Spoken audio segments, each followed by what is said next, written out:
As more and more begin to know, the status quo has got to go. They're bound to say yes to a man named Dr. No, a man who makes the establishment panic. Grassroots are growing way too wild, too organic.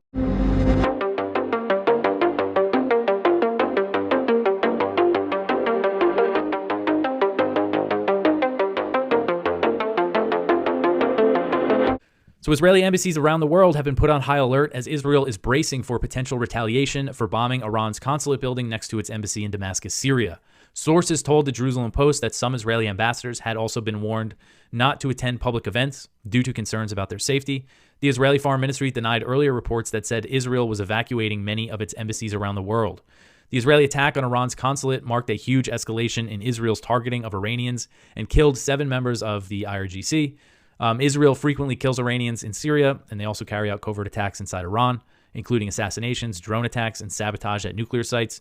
Iran's responses to Israeli attacks are usually very restrained, if they respond at all. But the brazen attack on an Iranian diplomatic facility, which flouts any sort of norms or international law, and this could provoke something more significant. Reuters had a report that cited unnamed Iranian officials who said that Tehran would have to give a serious response, but also said that it would be limited and aimed at deterrence. So those are Iranian sources that Reuters has. Who knows exactly how good they are, but I thought it was worth mentioning in this story. And again, a major response or a direct attack on Israel from Iran could be exactly what Israel wants. It's very clear that they're trying to provoke a major regional war. That's what Netanyahu sees for his survival. So we'll see. And again, Iran can be very patient and might not respond for a while. I don't think this is imminent, but we might see something happen. Not clear exactly what. I would be surprised if Iran hits Israel directly or anything like that, but we'll see. So Tim Lenderking, who's President Biden's envoy for Yemen, said the U.S. wants a diplomatic solution with the Houthis as its bombing campaign has failed to deter the Yemeni group and has only escalated the situation in the Red Sea and the Gulf of Aden.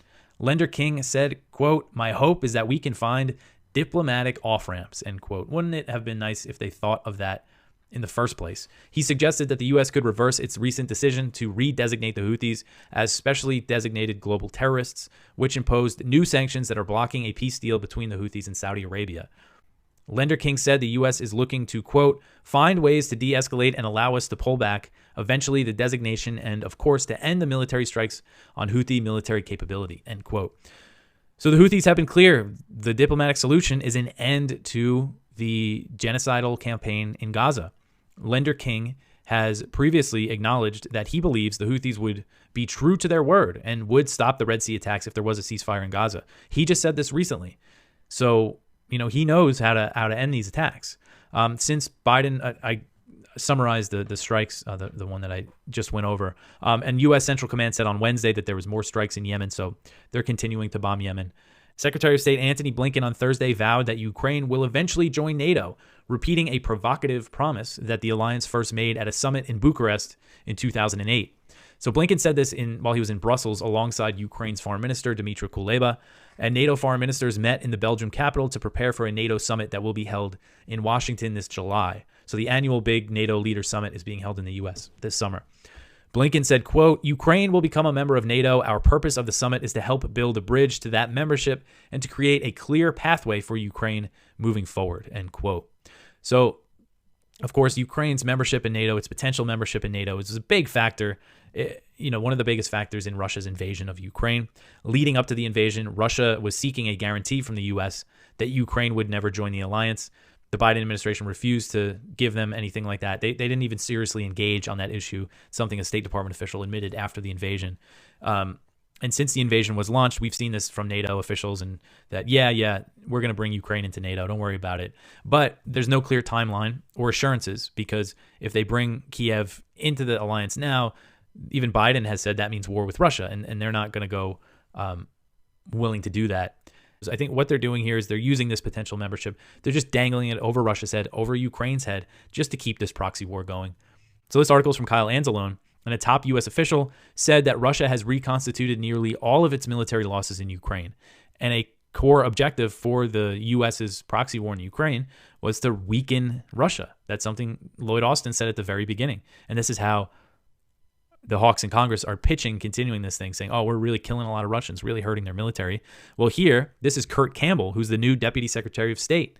He said, quote, we have assessed over the course of the last couple of months that Russia has almost completely reconstituted militarily, end quote.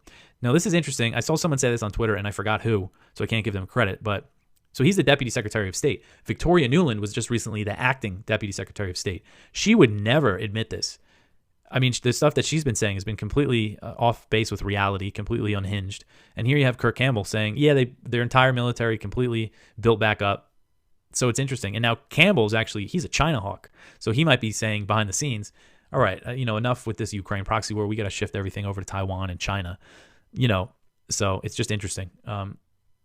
And Kyle mentions that in April of 2022, Secretary of Defense Lloyd Austin announced that this weakening Russia was a goal of this whole thing.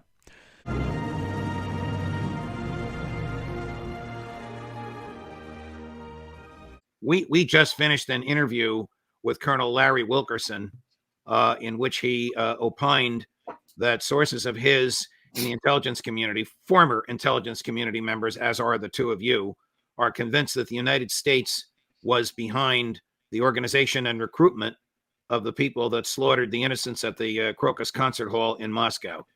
Is this reasonable, Larry? Yeah, no, it's not unreasonable because we had some very odd behavior by the United States. The day before the attack took place, an article was placed in the Financial Times in which U.S. officials were complaining about these unauthorized brazen attacks by Ukraine. So right away, that implies they've got some knowledge that the Ukrainians are getting ready to do something crazy, as they are portraying it. At 3:30 a.m. Eastern Time on the 22nd, the day of the attack, there was this. It's called Open Source Intelligence Defender. Been a very, I call him a mouthpiece for the intelligence community. He's just been a vehicle for putting out propaganda. He put up the same thing about the unauthorized brazen attack. And then on top of it, the United States comes out immediately within 55 minutes to say, nope, wasn't Ukraine. We didn't know how many people were attacking. We didn't know how many had been killed or wounded or taken hostage. We had no investigators on the ground. We didn't know what the disposition of the captives were, of the hostage or the terrorists were. I mean, there were so many unanswered questions, and yet the Biden administration thought it was a good idea to come out and say, oh, no, we know it was not Ukraine. Couldn't have been Ukraine. When they've been telling the newspaper that Ukraine's been doing crazy stuff all along. So, yeah. Ray, has the CIA recruited ISIS and ISIS-K, and you can explain the difference if there is one other than nomenclature, to engage in terrorist acts, to do its dirty work? Judge, ISIS-K and ISIS are pretty much creatures of the CIA and the Brits. I mean, it's really pretty obvious. Now, well, Al-Qaeda, that was something that the U.S. didn't control, obviously. ISIS-K and all those people that were trained in that base just outside of the Syrian border there and that were put into play in Syria and supported by that base in Jordan, they were pretty much our stooges. So for the U.S., as Larry says, to come out and say so quickly, oh, by the way, it wasn't us. It wasn't Ukraine, because let's face it, if it was Ukraine, it was us. And cui bono, who has the incentive to give Russia a black eye like that, planned, as I believe, earlier before the election, just to show that Putin is not completely in control? So what I'm saying here is that Larry's evidence, the way we construct it, is pretty substantial and pretty convincing. Larry Wilkerson may have some more sources. Mine are all dead now. We're past that. But it's the logical of the thing. Who else has the incentive to do this? Now, who was it that the U.S. knew just enough to warn its own citizens and the British citizens, hey, 48 hours, stay away from that big concert by Shaman. Everybody's going to be there. Stay away from that. And then all of a sudden, on the 22nd, it happened. So it stinks to high heaven. I think what we need to do is simply wait and see what the Russians come up with in view of their investigations. Because who is it? Both the highest security officials have said now that they trace it to the U.S. and to NATO and to the UK, and of course the Ukrainians, as the New York Times itself has suggested just 3 short weeks ago. The Ukrainian security services are also creatures of the CIA. Larry, Cy Hirsch says that Joe Biden personally signed off on the destruction of the Nord Stream pipeline. As far as we know, nobody died there. They did a tremendous amount of damage and lied about it. Cy wrote a great piece. I know we've had some issues with Cy since then, but not about the Nord Stream pipeline. But that's a prelude to my question. Something of this magnitude, the CIA hiring ISIS-K to kill 140 Russian young people at a concert outside of Moscow. How high up the food chain would approval be necessary for something of this magnitude? Would it have to have been signed off by President Biden himself, Larry? Not in this case. I think what we're looking at, this is akin to being an accessory to murder, where you buy the guy who commits murder a gun, but you don't keep control of it, you don't monitor its use, and then they go off and kill somebody. Now, under law, you're just as guilty. You enabled that criminal, particularly if the person's a felon. So I think in this case, I don't think the United States said, okay, yeah, here's what we're going to do. We're going to get these ISIS-K characters, or we're going to launch this attack, and that they constructed it from soup to nuts. I don't think that's what happened. I think they have been working and enabling the Ukrainians to do what they did, and they were knowledgeable that it was going to take place, didn't stop to intervene. And as Ray pointed out, look, these are the CIA has been involved with both the SBU and other intelligence organizations in Ukraine for years. So this is we're guilt, if you will, guilt by association, if nothing else. You're listening to Part of the Problem on the Gas Digital Network. Yeah, it's predominantly up for debate in the U.S. where and like outside in the rest of the world. In Israel, the sentiment is much more like, yeah, we did it. I think now as well. I mean, I would say maybe in the 70s, 80s, 90s, there was a more denialist and also kind of more decent conception of what Israel is. So for people that was, we would never do something like this. And even if we did it, we just don't talk about it. But now it's a lot more like, yeah, we did it and we should do more of it. And we're going to do more of it. And it's only the only real debate you see, unfortunately, within kind of most discourse there is whether we should be very public about it so that the world could hold it against us, or whether we should just try and not be very public about it. But the let's be public about it side seems to be winning that debate. That's for sure. Yeah, well, I mean, I got to say, I've been a little bit surprised that after the ICJ ruling, they've still been so blatant about their rhetoric, because you would have thought at least at that point they'd go, hey, let's not broadcast exactly what our intentions here are. But it has not slowed them down one bit. I'll tell you, and this is maybe a little bit of a conspiracy speculating, but there are, I'll just say this. Sometimes it seems to me that, you see people like that Rabbi Shmuley Botek and people like this, and it just seems to me like, you go, are you trying to create more hatred of Jewish people? Like, is that your goal? Because if that was your goal, you couldn't be doing a better job. And I will say there's this weird dynamic that's been true from the very beginning of Zionism, where in a strange way, there is this symbiotic relationship between hatred of Jews and the Zionist agenda, where they actually kind of work well together. And this is part of the reason why the Stern Gang wanted to ally with the Nazis in the very beginning of World War II. And it was only because Adolf Hitler really didn't like Jews so much that he wasn't willing to do it. But you could understand where the Zionist agenda at the time very much lined up with Hitler's agenda. I mean, Hitler was like, we want to kick all the Jews out of Europe. And the Zionists were like, yeah, it's exactly what we want. We want all the Jews to leave Europe and come here. And still to this day, there is this dynamic where the only justification that Israel has for what it's doing to Gaza right now has to rely on there's this huge hatred of Jewish people everywhere. And it almost does seem like drumming that up might actually be their goal. And, I don't know if that's true for sure, but I do know for sure that they are creating more hatred of Jewish people and that they also benefit from that to some degree. Anything else, because it's just in their inexcusable. Case, the actual finance minister of Israel is talking about how we should start making our plans for the after war with an Arab population in Gaza of about 100 to 200,000. So he's already making plans for a Gaza with 2 million fewer people in it.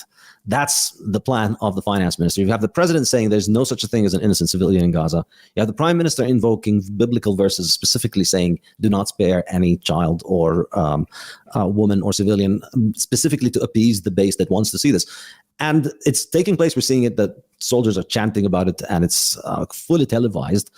And yet what's really bothering people is the feelings of stupid college kids in the US when they hear about random other college kids protesting this stuff, rather than the fact that all of this mass murder is taking place. So it's not just the fact that they're building settlements there. It's symbolically what it demonstrates to the Palestinian people is that you're never getting this back. You're never even going to get the 22% that's left. Forget about getting back to, like any of the territory you used to have. And so the message basically is that you should be hopeless. You should be hopeless to ever not live under this totalitarian rule. And that is, and this doesn't justify terrorism or killing of innocent people or anything like that, but that is a perfect recipe to create terrorism. To tell people that you're living under totalitarianism and it's permanent. You never have any hope. And that is terrorism in itself. Yes, it is terrorism. Absolutely. It is not morally distinct in any way from the indiscriminate terrorism that targets civilians. This is the thing. Ultimately, if you believe in initiating violence against people who haven't initiated violence, then you are engaging in terrorism. If you want to use the term in any way other than the kind of Orwellian way in which it gets used in mainstream media, which is right. Anybody in the US doesn't like, the idea of terrorizing civilians in order to achieve political gains, in order to get the civilians to move, that's essentially what Israel has been doing all along. And they were the ones who brought in the terrorism to the region. I mean, read about Israeli terrorism in 1947 and 1948. It makes the Palestinians look like amateurs. One of the biggest explosions done in the 20th century was in the King David Hotel, or maybe it was one of the other ones. But they broke records. They killed like 91 people, including some Jews. My own grandfather escaped, had left the building minutes before, obviously. He left minutes before the whole building was blown up. This was very common. And the point was to terrorize the population to get them to leave. It was very well understood, and that's what they did.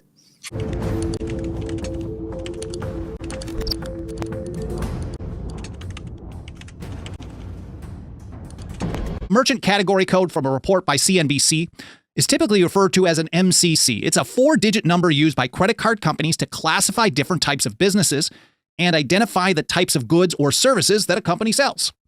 They were first mandated by the IRS in 2004, and currently the guidelines are maintained by an organization called the International Organization for Standardization. Priscilla Sims Brown, president and CEO of Amalgamated Bank, you should be familiar with them by now, not good guys, told CNBC's Andrew Ross Sorkin at the Evolve Global Summit, this is a couple years ago, that the banking and financial industry can and should use these codes to track gun purchases in order, of course, to help prevent acts of gun violence, because gun control stops bad guys, right? And here from Free Range American, the Geneva-based International Organization for Standardization, ISO, announced September 9th, 2022, that it had approved the plan to implement a new merchant category code to track retail gun sales. Second Amendment proponents worry that this will create a corporate-controlled list of gun owners or a de facto gun registration list, which the government is prohibited from doing by law. Government loves saying, oh, we're not doing it. We're just paying someone else to do it. They do this on surveillance and collecting location data. Why wouldn't they do the same type of thing on your natural right of self-defense? Here from NPR, of course, a nice choice quote from a gun grabber. Today's announcement, this is back in 2022. Today's announcement is a critical first step towards giving banks and credit card companies the tools they need to recognize dangerous firearm purchasing trends. Of course, I really want to emphasize that they're calling this a first step. Step 1 is to implement the code. Step 2 is an algorithm to automate the tracking of purchases and then reporting to government. So this gets pretty crazy here.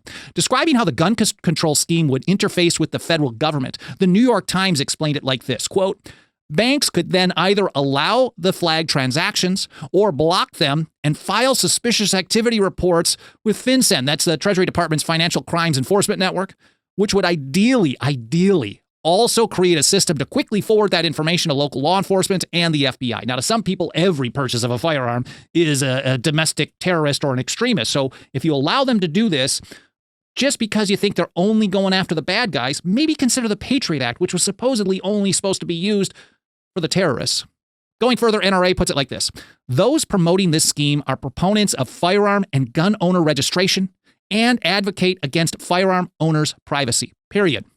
Therefore, it should be assumed that the goal of this program is to share all collected firearm retailer MCC data with government authorities and potentially private third parties that may include gun control organizations and anti-gun researchers. I mean, they're literally telling us that they absolutely want. Step 1, implement the code. Step 2, create the algorithm to track stuff and auto-report things. And then step 3, well, the New York Times is telling us they want to work directly with FNEN, local law enforcement, the FBI, lots of reporting. Of course, over time, they may start out just reporting the most extreme situations, and they'll probably want to cite a few things, how we stopped this crazy person, so then people get on board, but then they're going to start reporting everybody. And I think, even though I disagree so much with what the NRA does and their approach, I think they're absolutely correct there. Once you open that door, just like John Dickinson, the penman of the American Revolution, he warned in response to the Stamp Act in 1765, even if you think it's a tiny thing, once you establish what he called the detestable precedent, people with power will always use that precedent to do more and more and more over time. So that was in 2022 when they got this code after the pressure from the people in government and the Imperial Senate sent this pressure letter that all of a sudden they finally relent and say, yeah, we're going to create it.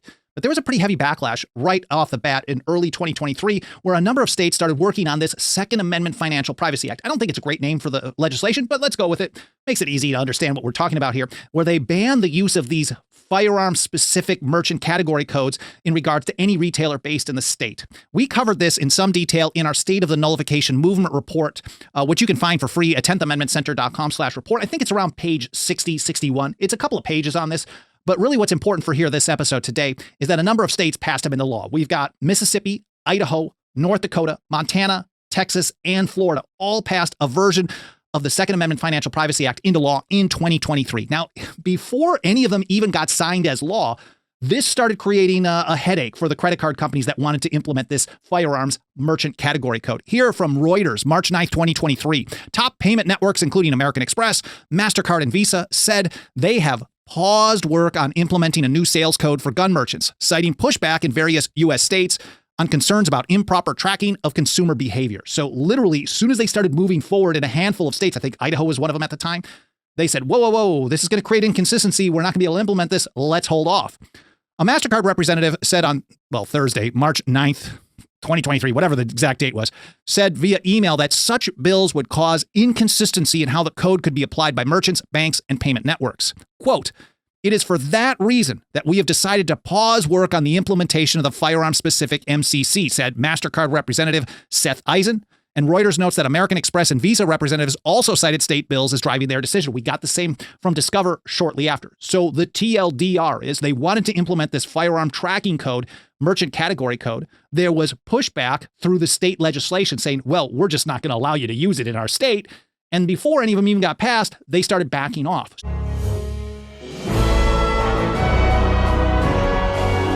And there was an article in the USA Today. I want to quote a little bit from that, just a sentence. It says the negative. This is a spin, to make it sound like wage and price control is no big problem, and this minimum wage isn't a big deal. The negative effects of a higher minimum wage are minimal. When wages increase by 10%, production costs in the restaurant industry usually adjusts. So that's no big deal, and there's no consequence. Chris has already mentioned a lot of consequence from it, and there are. And the answer to all this is not complicated, but the politics of it is, and that is, when you have less debt and less effort to just print and take care of all the special interests, this would end. But this whole thing that the businessman will take care of it, and that's what they argue. They charge too much for hamburgers. Oh, okay, we raise the wages to $20 to serve a hamburger, and the company starts losing money. What do? Well, if you want the businessman to adjust and stay in business, he has to get rid of half of his crew, or a bunch has to be fired. So. But this article was alluding to the fact that they're smart and they can cut costs and do these other things. Take less profits is really what they're talking about. So it's all fake stuff, and it does not solve the problem. Now here's another one that they've rationalized, the minimum wage.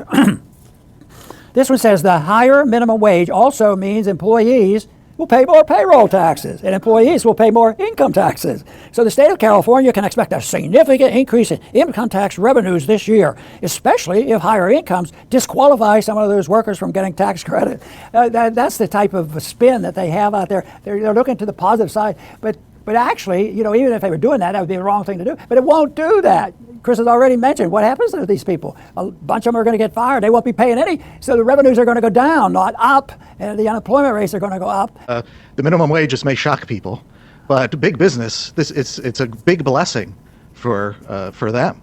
Now you might think, no, we're getting them. We're getting the man who's paying us nothing. The government is helping us. They're giving us a raise. No, when it was fight for 15, that disappeared. Now you go into all the fast food places. It's all screens. It's all kiosks. All the people are gone. So it was a perfect, way to get rid of the people and put screens, and it's acceptable. So it's great for big business. It's bad for smaller business. Now the smaller business is under tremendous pressure because he's not a big giant crony corporation. He now has to find a way to survive, and the raising the minimum wage hurts him. And a lot of small businesses won't even be started. Some will be closed because it's just too much, the minimum wage, and others will be like, I can't start my business. It's just too much to pay for labor. I can't pay everybody $20 an hour.